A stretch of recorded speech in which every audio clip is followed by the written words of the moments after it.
Bonjour à tous, nous sommes le lundi 4 mai 2026 et les Américains et les Israéliens sont dans l'impasse.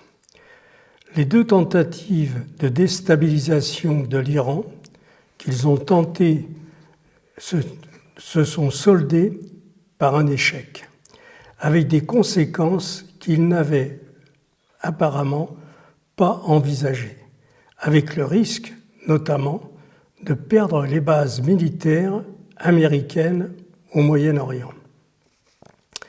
Ils ont épuisé les 3/4 de leurs missiles et les F-35 sont devenus vulnérables au système de défense mis en place en Iran par les Russes et les Chinois, qui se rendent compte maintenant que les militaires américains, au cours de ces 30 dernières années, ont perdu leur supériorité face aux énormes progrès réalisés par les équipements militaires russes, chinois, nord-coréens et surtout iraniens. Actuellement, il reste un avantage incontestable, c'est celui de la puissance médiatique dans le monde occidental. C'est un avantage important qui leur permet de gagner du temps dans l'opinion publique occidentale. Combien de temps Donald Trump va-t-il pouvoir mentir en faisant croire à l'opinion publique américaine que l'armée américaine a écrasé l'armée iranienne? L'attaque des armées israéliennes et américaines n'a obtenu aucun résultat en faveur d'Israël et a entraîné des destructions massives en Israël. L'économie israélienne est en faillite et ce pays ne tient que par le soutien financier des États-Unis. Les missiles iraniens ont détruit un grand nombre d'installations militaires en Israël, des raffineries, des centres de recherche, des immeubles qui abritent des postes de commandement, des dégâts matériels très importants, qui demanderont plusieurs années de travaux pour reconstruire ce qui existait avant le déclenchement de la guerre par Israël. Le déclenchement de cette attaque avec les États-Unis s'est appuyé sur des renseignements faux, complètement en dehors des réalités. L'Iran, avec l'appui et le soutien économique de la Chine, est devenu une forteresse imprenable. Avec ses centaines de kilomètres de tunnels creusés dans les montagnes et ses centaines d'ateliers installés à l'intérieur de ces énormes tunnels, l'armée iranienne peut résister à toutes les attaques des armées israéliennes et américaines. L'armée iranienne peut même résister à une attaque nucléaire. Par contre, la population iranienne civile n'est pas protégée contre les explosions nucléaires. Les explosions nucléaires au-dessus des villes iraniennes pourront tuer un très grand nombre d'habitants de ces villes.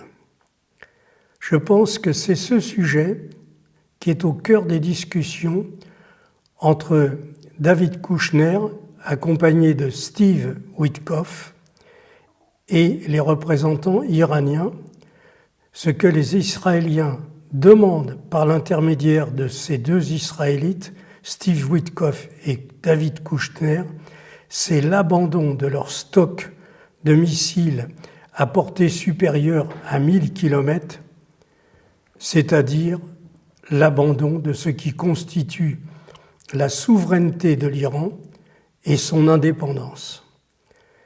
Alors que l'Iran est devenu une forteresse imprenable, avec ses tunnels, son armée répartie sur un territoire grand comme 3 fois la France, la seule menace susceptible de faire plier l'Iran, c'est la destruction de sa population civile par des explosions nucléaires.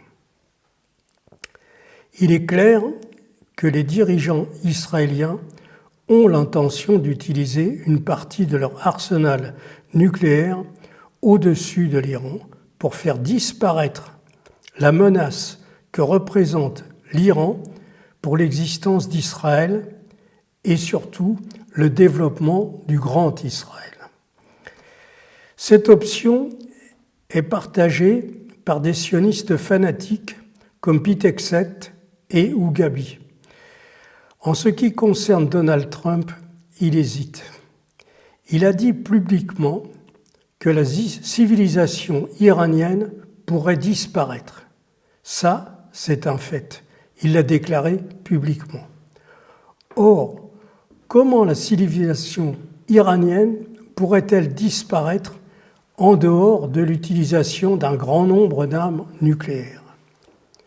Aucune civilisation n'a disparu après une guerre conventionnelle.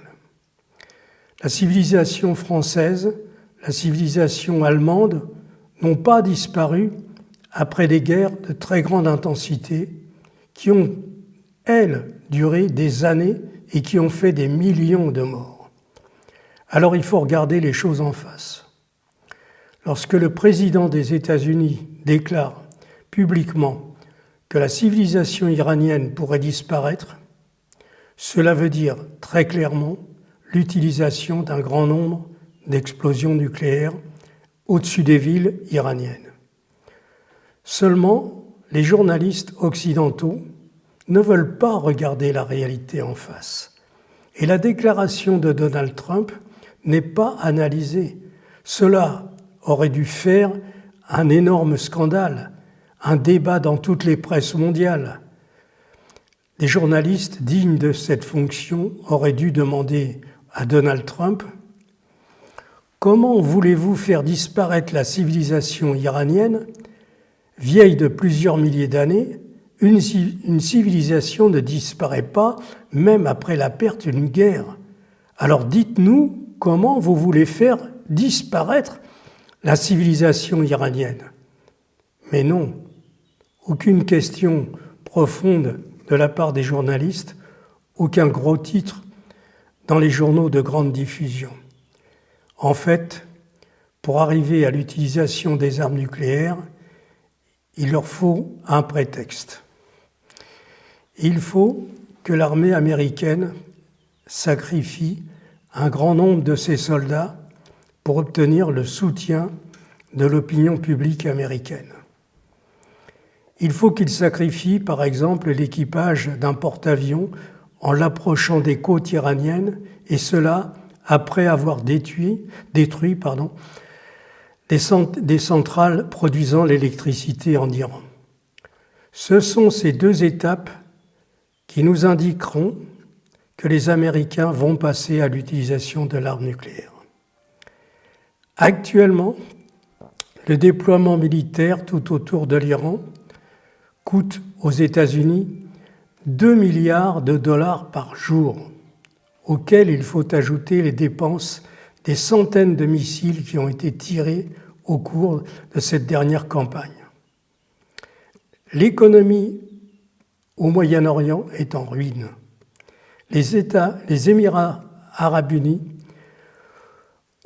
qui ont investi des milliers de milliards dans la construction de la ville de Dubaï pour en faire un paradis artificiel, composé de gratte-ciel plus hauts les uns que les autres, une destination touristique construite par des millions d'esclaves dont on retire le passeport dès leur arrivée sur le territoire de Dubaï, et que l'on entasse dans des immeubles très loin de la ville touristique et qui dorment à même le sol dans des pièces à raison de 20 à 30 hommes par pièce. Des conditions de vie qui, au temps de l'esclavage, car à cette époque, les esclaves vivaient en famille. Oui, dans la banlieue de Dubaï, aucun homme ne peut être avec son épouse et ses enfants. Les hommes sont couchés sur le sol, les uns contre les autres, et travaillent 10 heures par jour sur des chantiers où il fait entre 50 et 60 degrés au soleil. Pour ceux qui travaillent dehors et ceux qui travaillent à l'intérieur entre 35 et 45 degrés. À ce propos, je n'ai pas vu beaucoup de journalistes se révolter contre les conditions inhumaines dans lesquelles sont exploités les millions d'ouvriers qui travaillent dans tous les pays du Moyen-Orient. Je n'ai pas vu beaucoup de chefs d'État dénoncer les conditions horribles dans lesquelles travaillent des millions de Pakistanais, d'Indiens, de Philippins et ceux venus du Bangladesh, etc. Peut-être que la guerre entre Israël et l'Iran mettra fin à la souffrance de ces hommes dont les employeurs ont retiré les passeports dès leur arrivée au Moyen-Orient. Aujourd'hui, à Dubaï, les restaurants, les hôtels sont déserts et tous les Occidentaux qui ont investi dans un restaurant ou dans un hôtel sont piégés. Et si la situation perdure, ils devront quitter ce paradis artificiel qui va devenir un enfer si l'air conditionné n'est plus alimenté par l'électricité. À Dubaï, au cours de ces derniers jours, plus d'une centaine de touristes se sont retrouvés en prison pour avoir filmé avec leur téléphone portable des missiles tombant autour de la ville. Il existe une loi aux Émirats arabes unis qui punit de 3 ans de prison toute personne qui porte atteinte à l'image de marque du pays. Il ne faut pas accepter de déjeuner avec le diable, même en prenant une longue cuillère. Aujourd'hui, il n'est pas certain que le Qatar offrirait un Boeing 747 aménagé avec des robinets en or à Donald Trump. Combien de temps les États-Unis pourront occuper les bases militaires qu'ils ont installées dans tous ces pays du Moyen-Orient? Ces bases, qui étaient censées protéger les monarchies de ces pays et qui représentent aujourd'hui une menace pour leur existence. Israël a entraîné les États-Unis dans une aventure guerrière qui va coûter cher aux Américains et qui commence à coûter cher au monde entier. Ce n'est que le début d'une situation qui devrait aller en s'aggravant. Nous verrons dans quelques semaines comment va évoluer cette situation dont nous allons sentir les conséquences en France dans quelques mois. À très bientôt.